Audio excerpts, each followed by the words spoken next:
Bonjour à toutes et à tous, très heureux de vous retrouver. J'espère que vous avez survécu à la journée d'hier sur les cryptos, vraiment pas facile. On va discuter de ça en toute humilité aujourd'hui parce que sincèrement, aller sur les réseaux et se galvaniser d'avoir fait tel ou tel achat, etc. Je trouve ça d'une bêtise affligeante et surtout, là je vais être un peu violent, mais d'un manque de respect et d'empathie assez dangereux. Alors franchement, hier, bon voilà, pratiquement 10 milliards de liquidations.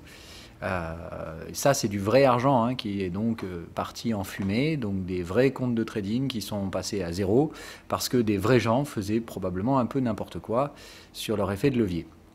Donc clairement hier c'est pas une journée à célébrer hein, et je trouve ça encore une fois assez affligeant que certains le prennent comme ça. Alors oui, pour certains, ça a été une forme d'opportunité, pour ceux qui ont des biais les plus spéculatifs.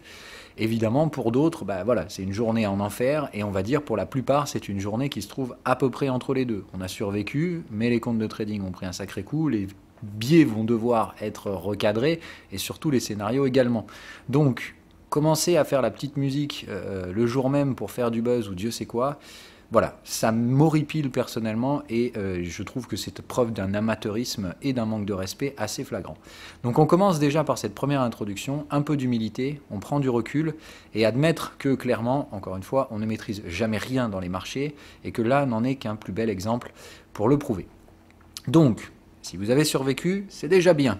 Si vous n'avez pas survécu, eh ben, c'est probablement que vous avez commis l'une après l'autre un ensemble d'erreurs dont on a pourtant déjà parlé plusieurs fois. Donc, je ne vais pas vous retaper dessus, mais ce qui est important, c'est de comprendre que si votre compte de trading s'est vaporisé, bon, déjà d'une, vous n'êtes pas tout seul, hein, voilà, preuve en est, il y a pratiquement 10 milliards qui se sont barrés, donc vous n'êtes pas le seul à avoir fait plein de conneries.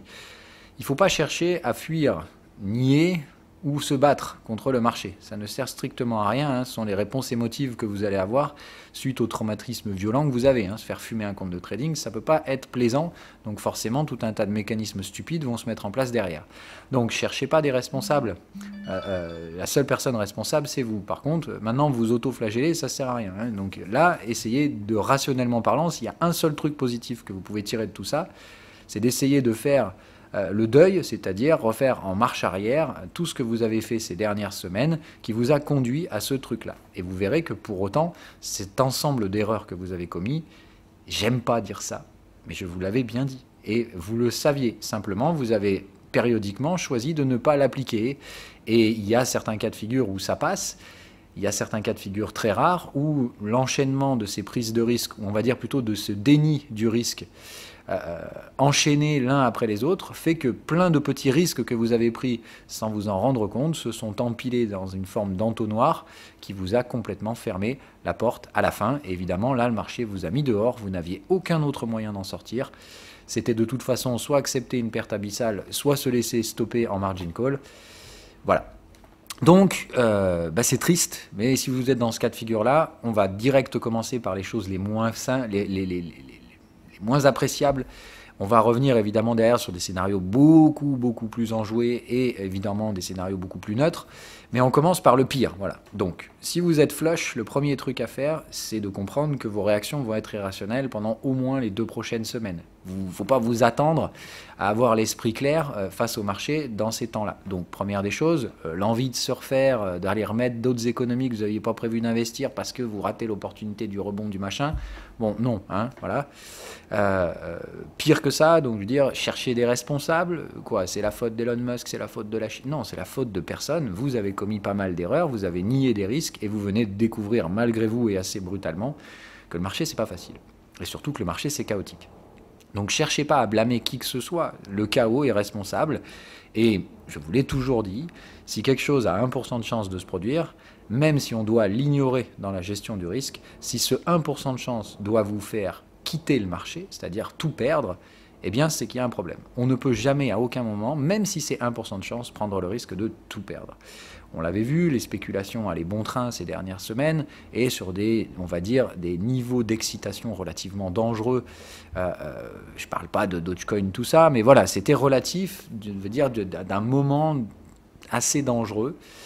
Et ben voilà, ça s'est tout concentré dans cette phase-là. Beaucoup de liquidations, mais on va le voir, c'est pas non plus hors sol. Donc, si vous pensez que c'est fini, c'est-à-dire si vous avez passé la bataille hier et que vous vous dites « Waouh, c'est bon, j'ai survécu », je ne veux pas être pessimiste, mais je ne pense pas que ce soit terminé. Donc, il va falloir faire attention à des réattaques baissières qui pourront être ciblées sur certains coins. Donc toujours pareil, si vous avez un effet de levier puissant sur un coin en vous disant bon c'est bon, hier mon super coin de la mort qui tue, il a vachement bien encaissé la baisse, bam, demain vous vous en reprenez une et vous êtes margin call. Donc faites gaffe, les niveaux de margin call sont plus faibles que la première baisse ici. Ce qui m'invite à penser que autant hier, émotionnellement parlant, c'était beaucoup plus intense, et on va le voir après sur le sentiment, mais d'un point de vue niveau réel de liquidation, on n'a peut-être fait que commencer. Donc, il y a une des premières choses qu'il faut que vous compreniez, c'est que d'une part, on n'a jamais rien maîtrisé sur les marchés et on a toujours dit les cryptos, ça monte très vite, ça peut aussi descendre très vite, ça en a toujours été clair. Maintenant, je pense que la structuration de ce marché nous invite plutôt à réfléchir à des stratégies de tendance plutôt qu'à des stratégies de bulle. Et on va faire une partie technique dans la deuxième partie de cette émission, elle va être longue, d'accord? Mais d'abord, je traite des biais psychologiques les plus dangereux. Donc, si vous avez survécu à hier, mais que vous vous êtes dit, putain, c'est l'opportunité du siècle, allons-y, du coup, je mets du levier. Waouh. Bon, voilà. Donc là, c'est plutôt le message qui est envoyé, c'est arrêtez de faire du levier, essayez de réfléchir encore une fois à la capacité que vous avez de financer réellement vos achats plutôt que d'utiliser du crédit. Parce qu'hier, c'est ceux qui ont acheté à crédit qui se sont fait niquer.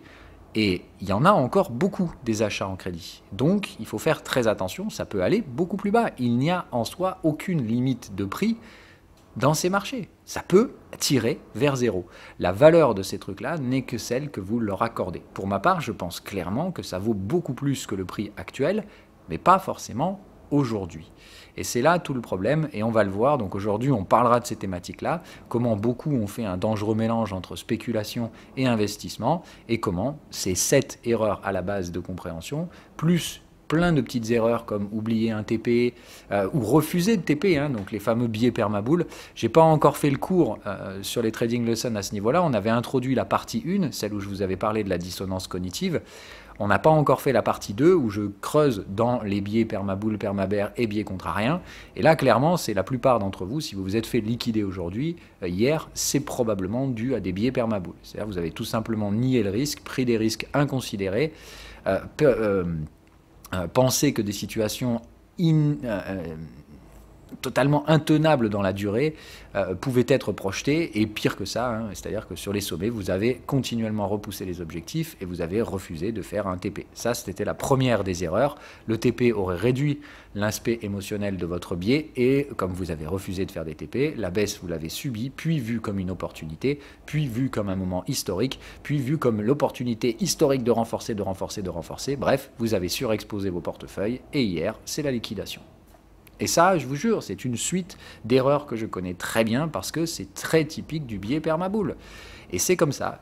Vous êtes sous l'influence de biais tendanciels dont vous n'avez aucune connaissance parce que pour la plupart, soit vous manquez d'expérience, soit vous refusez d'écouter parce que vous êtes dans un pur déni du risque. Pourtant, c'est mon métier de gérer les risques et vous avez refusé de m'écouter. Et je vous ai pourtant bien dit, il fallait prendre des TP sur les sommets.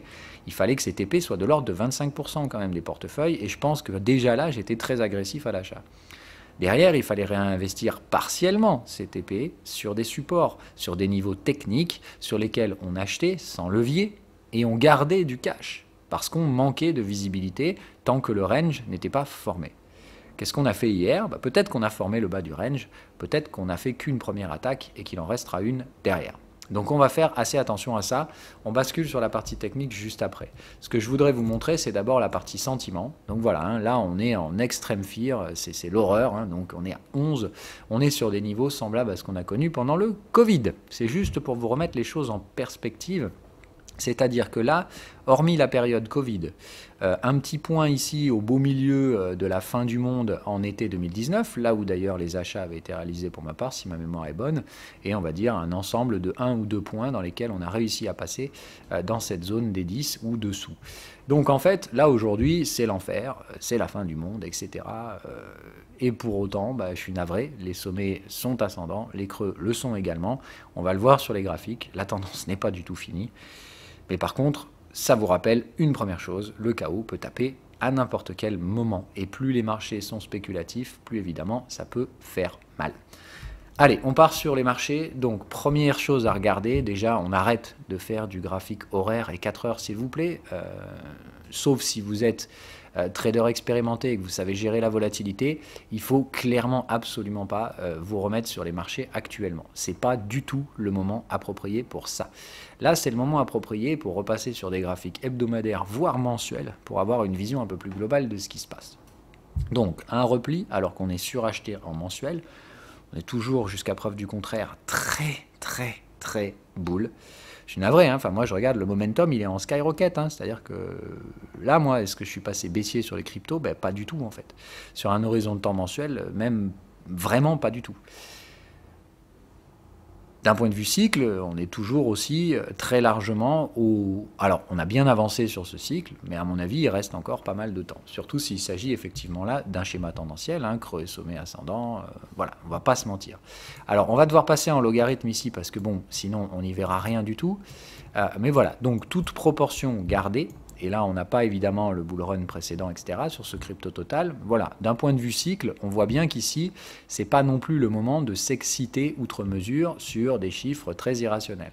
Mais moi, pour ma part, vous connaissez mes timings, ceux qui constituent mon portefeuille moyen terme. Je pense qu'il y a une gestion du risque à faire à cet automne, c'est-à-dire septembre-octobre. Je pense clairement qu'il faudrait réduire l'exposition des portefeuilles et encaisser des profits par rapport à la première phase de sa bull run. Bon, bah, il se trouve que je me suis peut-être trompé sur le timing, parce que c'est toujours pareil, bien malin celui qui sait prédire ce genre de truc. Donc, bah, moi je pense que j'ai été pris de court par le marché et que la gestion du risque que j'envisageais de réaliser en septembre-octobre, eh bien, elle vient de se réaliser brutalement, et on va donc parler de pas mal de choses. Donc, d'un point de vue technique, est-ce qu'on passe baissier? Non.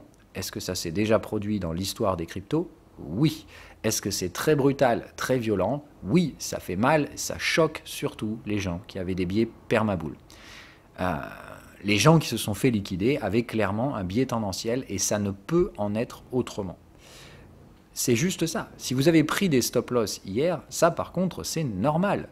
Moi le premier, j'ai pris des stop-loss hier et c'est tout à fait normal. Donc on fait vraiment attention à ces schémas-là, s'il vous plaît. Pardon.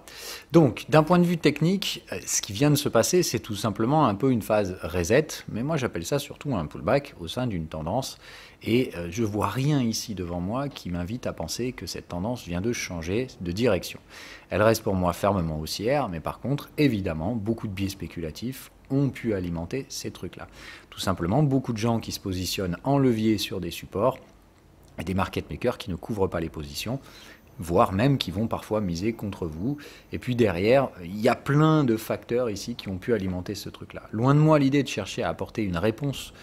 J'ai des idées de réponse, mais d'une part, soit ça ne vous servira à rien de comprendre ce genre de choses, soit ça va alimenter vos biais d'incertitude, en cherchant à remplir le vide de ce qui s'est passé, en cherchant à expliquer des choses qui sont statistiquement assez improbables. Il faut juste mettre une seule étiquette là-dessus, c'est chaotique, bienvenue dans le marché.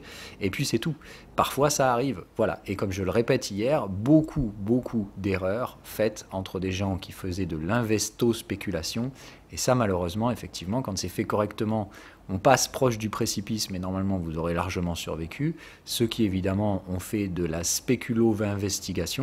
investissement, là pour le coup, eux sont complètement morts. Et il n'y a aucune chance de se sortir d'un marché comme ça quand on fait ce genre d'erreur. Souvent, pas du gain, méconnaissance du risque, voire, comme on l'avait dit, exacerbation des prises de risque, dû à un sentiment d'impunité et surtout des biais de tendance permabull.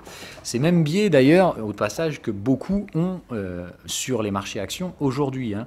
C'est juste pour faire la parallèle, ce qui se passe aujourd'hui sur les cryptos peut tout à fait se produire sur les actions. Hein. Et on a ce même sentiment d'impunité, comme quoi de toute façon la Fed sera là pour sauver, que les valorisations des actions sont légitimes, alors qu'on est sur des PER stratosphériques pour des périodes de crise. Mais bon, voilà, donc on fait attention encore une fois, je ne parierai pas sur la migration du risque des cryptos vers le marché action, mais simplement vous faire comprendre que ces mêmes biais permabull sont présents à d'autres endroits dans le marché et que c'est un peu pour moi révélateur de l'ambiance actuelle. Excès de monnaie, des prix très élevés dont on ne cherche même plus à savoir la valeur réelle. Voilà. Maintenant, soyons rationnels. 1,7 trillion de dollars de market cap pour le secteur cryptocurrency, moi ça me semble clairement sous-évalué par rapport à un horizon 2 à 3 ans. Horizon sur lequel, et on va en parler tout de suite, se plaçaient les investissements qui avaient été réalisés en 2019. Vidéo à l'appui chaque semaine, les achats faits sur les bottoms pour ma part avaient un horizon d'investissement de 2 à 3 ans. Donc moi, je suis plutôt aujourd'hui sur une échéance ou sur un échéancier 2022-2023. C'est là où je pense que le marché crypto atteindra son plein potentiel. Combien est-ce qu'on fera d'ici là? Est-ce qu'on sera toujours sur la même zone de prix? Est-ce qu'on se sera peut-être déjà retourné avec un cycle plus court? Est-ce que ça vaudra 2, 3, 5, 10, 20, 50 trillions de dollars? Je ne sais pas. Tout ce que je peux vous dire, c'est qu'en attendant, aujourd'hui, je n'ai pas l'impression que la musique s'arrête. J'ai surtout l'impression que la musique s'est arrêtée pour ceux qui jouaient ce dangereux rôle de la spéculation, de dire tout le monde gagne beaucoup d'argent, j'ai envie d'en gagner beaucoup également, et j'utilise donc un effet de levier au pire moment. Et encore une fois, utiliser l'effet de levier dans une phase de breakout, pourquoi pas, même si, à mon sens, ça a toujours été extrêmement dangereux et j'ai fait de nombreux appels à ça pour éviter les effets de levier hors normes, voire même éviter les effets de levier tout court. Bon, ceci dit, je ne vais pas rentrer dans la lecture technique de chaque coin, on va faire très simple, c'est pour ça que je fais l'analyse sur le crypto total, et on va regarder éventuellement Bitcoin parce qu'il me semble qu'il y a un intérêt à le regarder. Voilà, donc si vous essayez de contextualiser ce genre de truc, moi ça me paraît très compliqué de le faire. On va enlever le graphique logarithmique, parce que évidemment, là on a affaire à un pullback très profond, on a largement enfoncé et clôturé sous les Fibo 38%, pour aller chercher un Fibo 50 et un peu en dessous. Bon, ce genre de pullback un peu brutaux arrive, et on l'a dit, ce qu'il fallait pour marquer le point bas du pullback, c'était un signal daily. Pour l'instant, on n'a rien de tout ça. Donc, jusqu'à preuve du contraire, on est toujours dans le même contexte, pour ma part. Une phase de pullback. Et dès le 1er janvier 2021, j'avais plutôt tablé sur un range.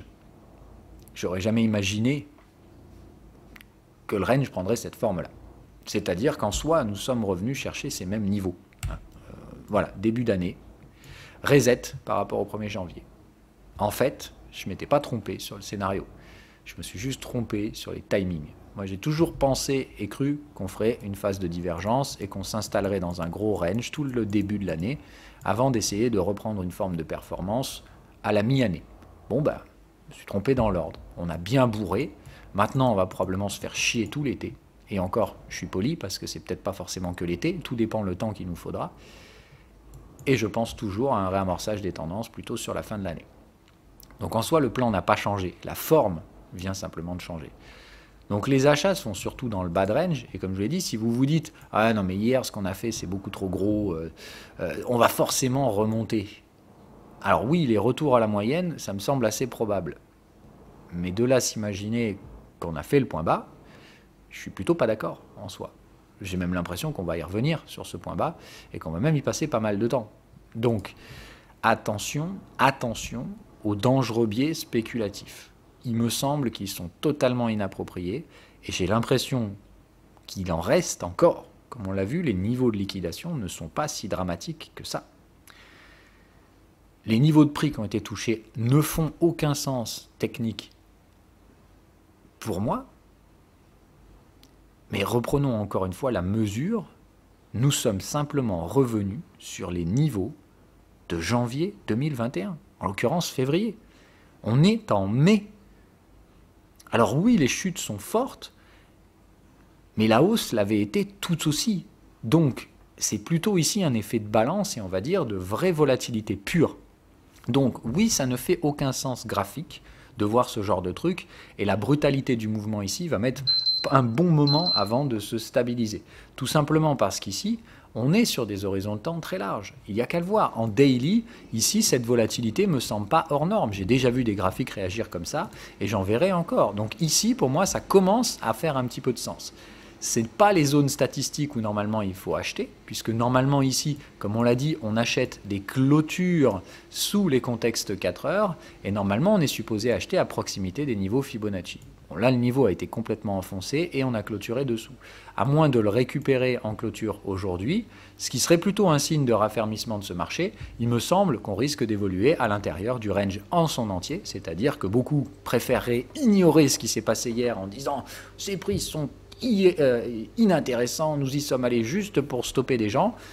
Je pense que c'est une partie de la réponse. Moi, je pense surtout que le marché revient chercher des zones de valorisation qu'il a un petit peu rejetées trop vite.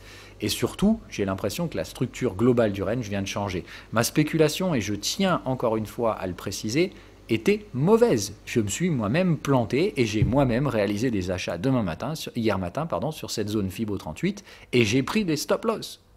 Ces trades étaient spéculatifs avec des marges et ils ont été stoppés. Donc il y a bien un problème. Le problème ici, c'est qu'il faut réajuster. Donc attention à ne pas rentrer dans les 3 biais classiques de l'incertitude, c'est-à-dire les réponses émotionnelles, la fuite, la lutte ou le déni.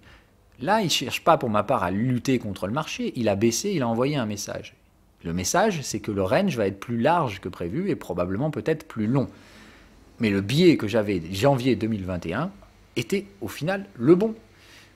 Je pense que nous sommes toujours dans une structure de range au sein d'une tendance majeure dont il reste pas mal de gains à faire. Par contre, il y en a beaucoup là qui ne pourront pas profiter de ces gains, tout simplement parce qu'ils ont été un peu trop avides de ces gains. Voilà, première des choses.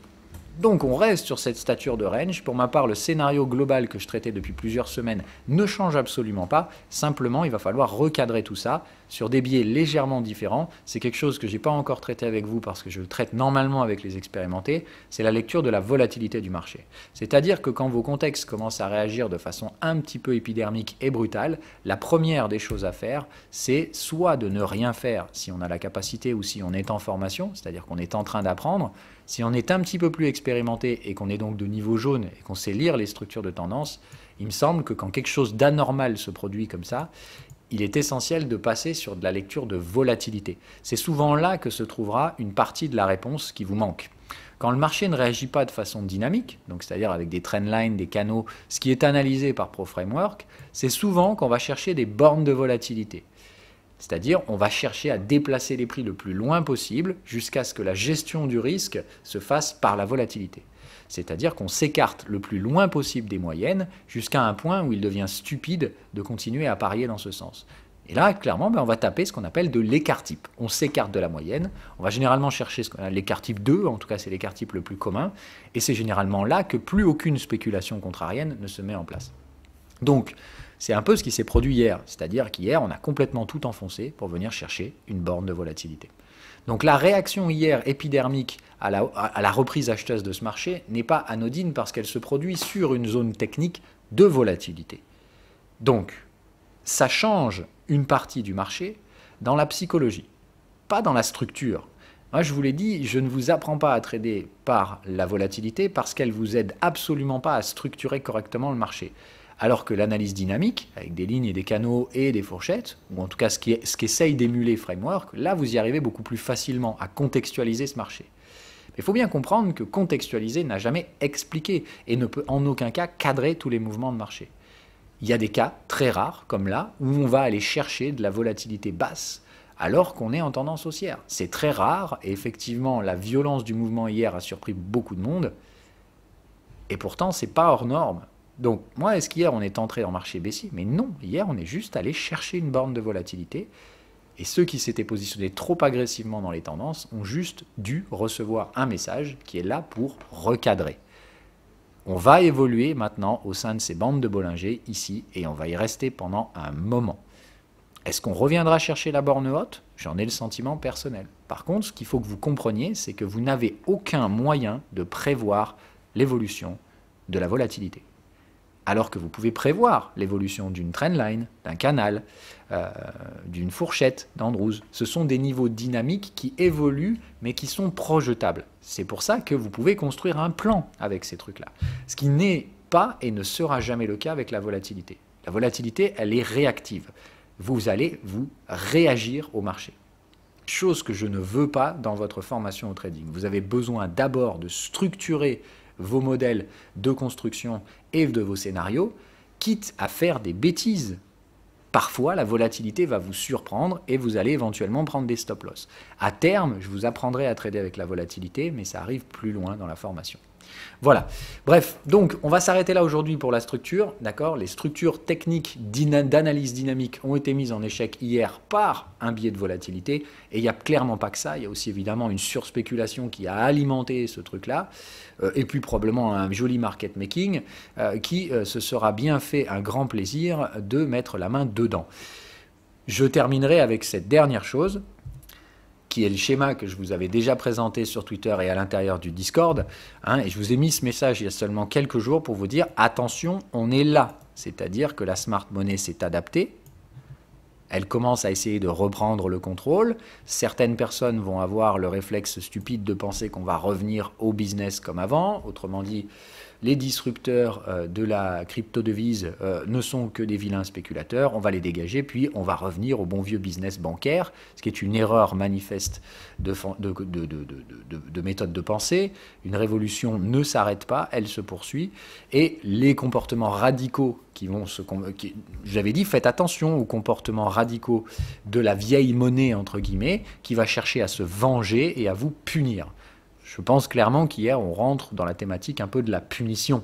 Il n'y a qu'à voir les réseaux et comme je vous dis, simplement le vide empathique de certaines personnes sur les réseaux qui, à mon sens, ne traduit encore une fois que leur méconnaissance à eux-mêmes de ce qui est en train de se produire, cherchant une forme de vengeance ou de punition qu'on voit dans la sémantique utilisée par certaines choses.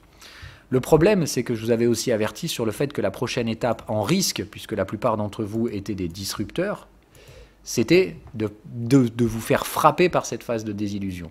Que pour ma part, j'anticipais donc plutôt sur la fin de l'été ou le milieu de l'été, où j'anticipais là clairement qu'on aurait de la volatilité alors qu'on serait tous en train de retourner en terrasse et en vacances. Bon, force est de constater que je me suis planté. La désillusion, pour moi, on est en plein dedans. C'est ce qui s'est passé hier. Les réponses émotives sont là. Fuite, lutte, déni. Évitez de les faire, elles ne servent à rien. La résultante, c'est que la plupart de ces gens qui vont fuir l'UET ou nier finiront à horizon 2 à 3 mois par quitter le marché ou lutter à mort. Donc ça, c'est les erreurs à ne surtout pas commettre. Dans la phase de désillusion, ne vous réfugiez pas dans la fuite, le lutte ou le déni. Chaque fois que vous aurez ces réponses émotionnelles, c'est que vous êtes en train de faire des bêtises. D'accord ? Donc, soit vous prenez des leviers, soit vous ceci, cela, calmez-vous. Ne répondez pas de façon émotive pendant les 2 à 3 mois qui vont venir. Le marché a envoyé un message fort hier. La volatilité va driver le marché et pour la plupart, vous ne savez pas comment le faire correctement. C'est donc un marché de professionnels, un marché où justement les professionnels de l'ancien monde sont en train de reprendre le contrôle de ce marché. C'est très déplaisant parce que c'est vous qui aviez le contrôle au début de ce cycle. Vous le perdez, cette sensation est très instable et très inconfortable. Mais par contre, si vous voulez continuer à gagner de l'argent dans les marchés, il va falloir commencer à réfléchir un peu plus intelligemment que ça. Adaptez-vous. Comprenez que la révolution crypto, ça ne s'arrêtera pas. Mais que si vous vous arrêtez à la case des illusions, c'est bien dommage. Maintenant, il va falloir être très patient et ne pas commettre ces erreurs d'appréciation, de penser que vous avez toujours le contrôle. Vous l'avez perdu, ils sont en train de le récupérer, mais par contre, la demande en crypto, elle est toujours là. Donc on fait attention, si vous avez survécu, oui, il y a encore des gains, mais l'erreur à ne pas commettre maintenant, c'est de céder à des vilains biais psychologiques. Et Dieu sait que je vais vous en faire des cours sur la psycho pendant tout cet été pour que vous ne fassiez pas de conneries.